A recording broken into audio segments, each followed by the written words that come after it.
La jauge R1 est un fissuromètre connecté, autonome, qui permet de réaliser la surveillance des fissures à distance. Elle est dotée de 3 capteurs, mesure linéaire, température et humidité. Le boîtier est conçu avec des dimensions réduites. En plus des capteurs, le boîtier inclut la pile et le module de communication avec son antenne. L'abonnement multi-opérateur assure une connectivité sur 99% du territoire français et dans l'ensemble des pays européens. La configuration se fait en quelques clics depuis l'application. Aucune compétence informatique n'est requise pour l'installation. La boîte de la jauge R1 comprend une notice d'utilisation, la jauge R1, une carte d'identité de la jauge avec son identifiant et QR code que l'on retrouve aussi à l'arrière de la jauge, une articulation et sa vis sans tête pour permettre la fixation à plat ou en angle, une boîte contenant l'ensemble des éléments pour réaliser la fixation.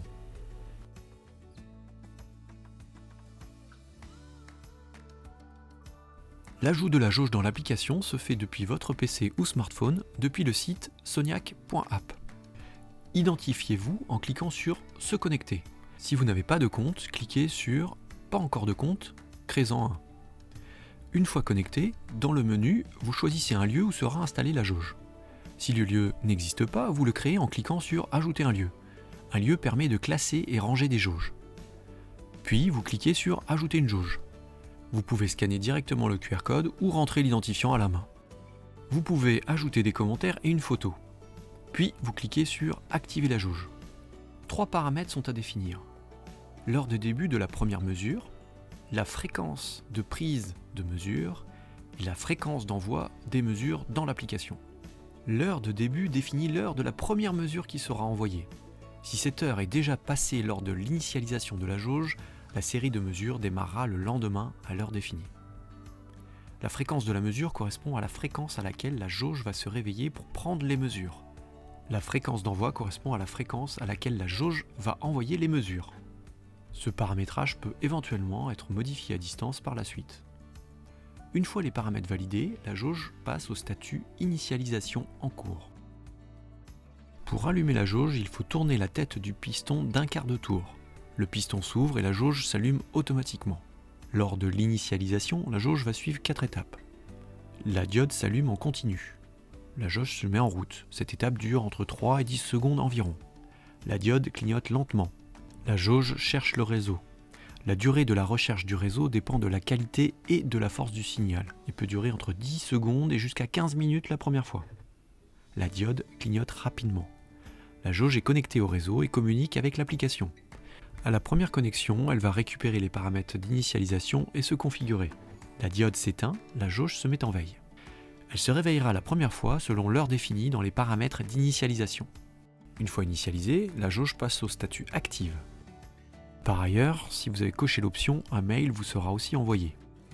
La jauge R1 peut se positionner indifféremment avec le piston à droite ou à gauche, en haut ou en bas ou à l'envers. La jauge est fournie avec 2 types de chevilles.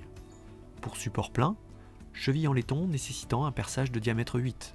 Pour support creux ou plein, cheville EPDM nécessitant un perçage de diamètre 13.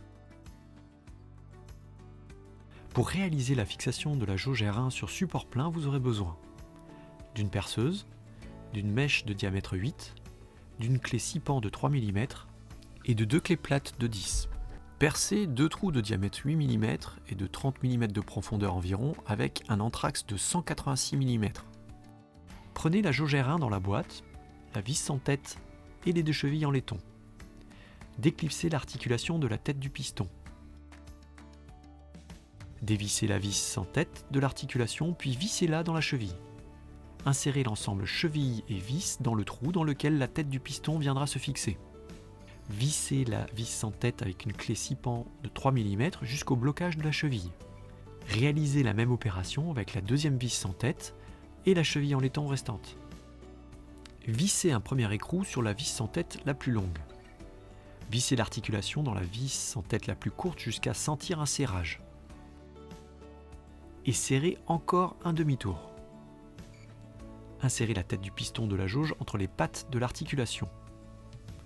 Insérez l'axe dans les trous pour solidariser l'ensemble articulation et piston et clipsez le collier sur l'articulation. Insérez la rotule de la jauge dans la vis sans tête restante, la plus longue, après avoir déclipsé le piston. Ajoutez la rondelle souple sur la vis sans tête. Vissez le deuxième écrou sur la tige et serrez les écrous de part et d'autre avec les deux clés plates de 10. Le principe de fixation reste identique à la fixation sur support plein, mais à la place des chevilles en laiton, il faudra utiliser les chevilles EPDM fournies. Pour réaliser la fixation de la jauge R1 sur support creux, vous aurez besoin d'une perceuse, d'une mèche de diamètre 13, d'une clé 6 pans de 3 mm et de deux clés plates de 10. Percez deux trous de diamètre 13 avec un entraxe de 186. Prenez la jauge R1 dans la boîte, la vis sans tête, les deux chevilles EPDM, les deux écrous et les deux rondelles en inox. Dévissez la vis sans tête et vissez-la dans la cheville EPDM jusqu'à l'extrémité de la cheville. Insérez l'ensemble dans le trou. La vis la plus courte sera utilisée pour le côté de la jauge avec le piston. Ajoutez une rondelle et un écrou. Tout en bloquant la vis sans tête en rotation avec la clé 6 pans de 3 mm, vissez l'écrou dans le sens horaire avec une clé de 10 afin de permettre l'expansion de la cheville. Répétez l'opération avec la deuxième vis sans tête. Les étapes suivantes sont identiques à la fixation sur support plein à partir de l'étape 4.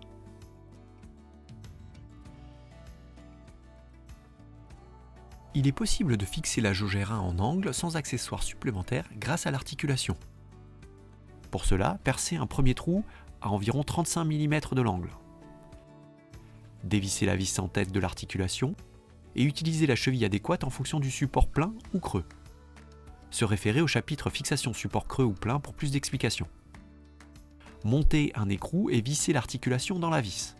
Utilisez l'écrou pour bloquer en rotation l'articulation. Solidarisez l'articulation avec le piston. Positionnez la jauge à l'amplitude souhaitée et à l'aide de la deuxième vis sans tête, repérez l'emplacement pour réaliser le trou sur le deuxième pan de la structure. Retirez la jauge et percez le deuxième trou. Ajoutez l'ensemble cheville et vis sans tête en fonction du support. Ajoutez un écrou. Fixez le piston de la jauge avec l'articulation. Insérez la rotule de la jauge dans la vis sans tête. Ajoutez la rondelle souple, puis l'écrou et vissez. Afin d'optimiser au mieux l'amplitude possible de la mesure après la réalisation des trous, un repère est visible au niveau du piston. Lorsque ce repère est au niveau du tube, l'amplitude de mesure est d'environ -7 mm en fermeture et plus 15 mm en ouverture.